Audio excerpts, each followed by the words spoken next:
Hey everyone, it's VCDE's 2343, and let's be real. Who doesn't love the idea of fresh food, sustainable practices, and a business that's literally grounded in nature? Investing in agro-based businesses, whether it's farming, food production, or anything in between, can be incredibly rewarding. But just like any investment, it's not about throwing money at something and hoping for the best. You need strategic planning and smart decision-making to really make it in the long run. So whether you're just starting out with a small plot of land or you're looking to expand your already thriving agro empire, these tips are going to help you make the absolute most of your investment. We're talking maximizing profits, minimizing risks, and building a business that's not only successful, but also sustainable for years to come. Let's dive into the smartest ways to grow your agro business, counting down to the most impactful advice. All right, let's kick things off with the foundation of any successful business knowledge. The agriculture industry is constantly evolving with new technologies and best practices.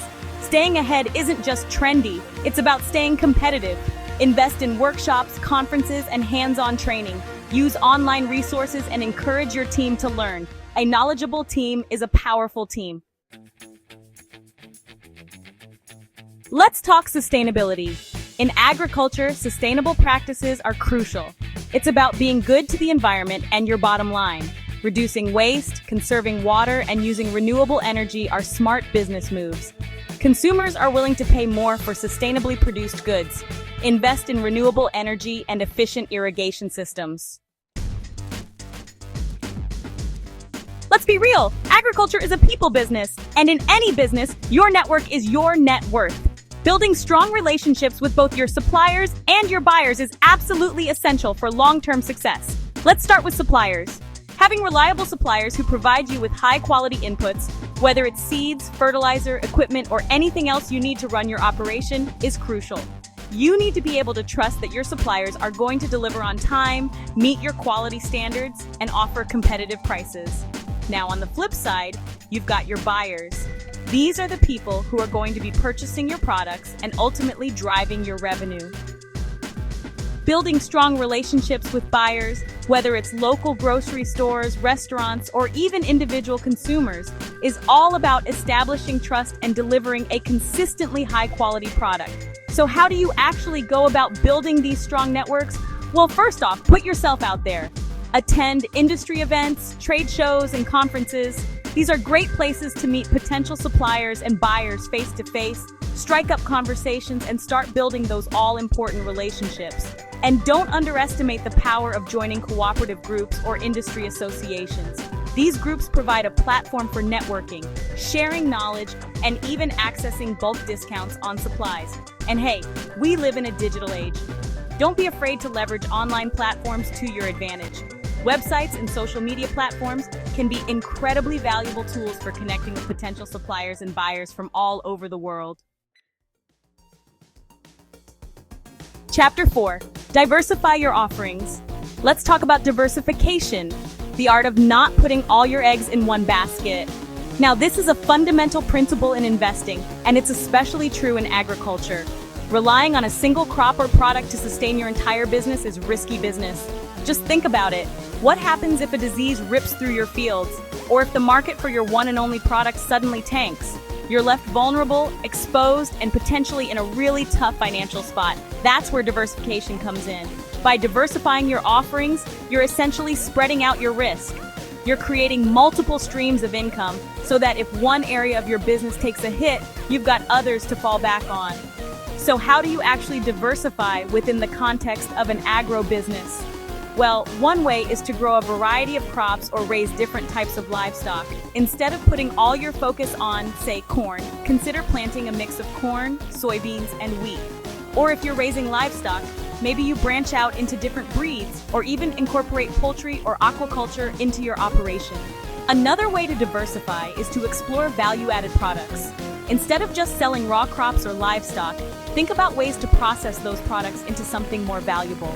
Maybe you turn your tomatoes into delicious sauces, jams, or salsas. Or perhaps you start a small creamery to process your cow's milk into cheese, yogurt, or ice cream. The possibilities are really endless. Let's talk market demand. Because here's the thing, you can have the most amazing, sustainably grown, ethically sourced products in the world, but if there's no demand for them, your business is going nowhere fast. That's why understanding market demands is absolutely crucial for the success of any agro-business. You need to know what consumers want, what they're willing to pay for, and where the opportunities are for growth and profitability.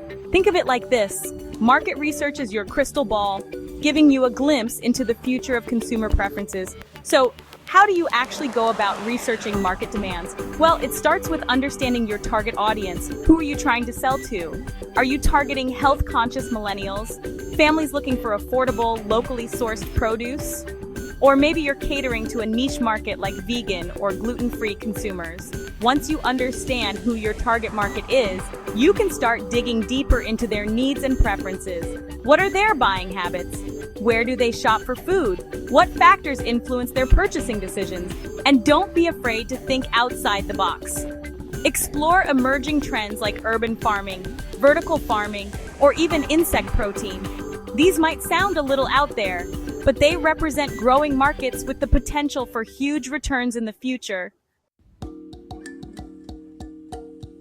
Let's talk about technology, because in the 21st century, technology is revolutionizing just about every industry, and agriculture is no exception. In fact, the world of ag tech is booming with innovation, from drones and sensors to precision irrigation systems and data analytics platforms. Now, I know what you might be thinking. Technology is expensive. I'm just a small farmer. I can't afford all those fancy gadgets. And while it's true that some ag tech solutions can require a significant upfront investment, the reality is that technology can actually save you money, and a lot of it, in the long run. Think about it. Precision irrigation systems, for example, use sensors to monitor soil moisture levels and deliver water only when and where it's needed. This not only conserves water, but also reduces your water bills and minimizes the risk of overwatering or underwatering your crops. And then there are drones. These high-flying marvels can be equipped with cameras and sensors to provide you with real-time data about your crops, identify areas that need attention, and even apply fertilizers and pesticides with pinpoint accuracy. The key here is to be strategic and invest in tech solutions that provide a clear return on investment. Don't just jump on the latest tech bandwagon because it sounds cool. Do your research, analyze your needs, and choose technologies that will actually make a tangible difference in your operation. Let's talk about starting small and scaling gradually. Now, I know it's tempting to go all in, to invest every penny you have into your dream agro business and watch it explode overnight. But trust me, when it comes to agriculture, slow and steady wins the race. Just like you wouldn't plant an entire field of crops without first testing the soil and making sure the conditions are right, you don't want to jump headfirst into a massive agricultural venture without first laying a solid foundation. Starting small allows you to test your strategies, learn from your mistakes, and gain valuable experience without risking everything on a single harvest. Think of it like this. Your early days in business are all about experimentation. You're trying to figure out what grows best in your climate, what products resonate with your target market, and what systems and processes work best for your operation. And the best way to do that is to start small, make adjustments along the way, and gradually scale up as your knowledge, experience, and resources grow. So how do you actually put this into practice? Well, one approach is to start with a small plot of land or a limited number of livestock. Focus on mastering the fundamentals of growing a particular crop or raising a specific type of animal before expanding your operation. Another strategy is to start with a single product or service and gradually expand your offerings as you gain traction and build a loyal customer base. The world of agriculture is full of challenges, but it's also full of incredible opportunities. Agro-based businesses thrive on smart investments, adaptability, and a deep understanding of both the land and the market. By following these tips, you can position your venture for sustainable growth, profitability, and a lasting positive impact on the world. Remember, knowledge is power, sustainability is key, and building strong relationships will take you far. So get out there, get your hands dirty, and start growing your agro-business the smart way. Which tip resonated most with you? Share your thoughts in the comments below and let me know what you'd like to see in future videos. And don't forget to subscribe and hit that notification bell so you don't miss our next feature. 7 emerging trends shaping the future of agriculture.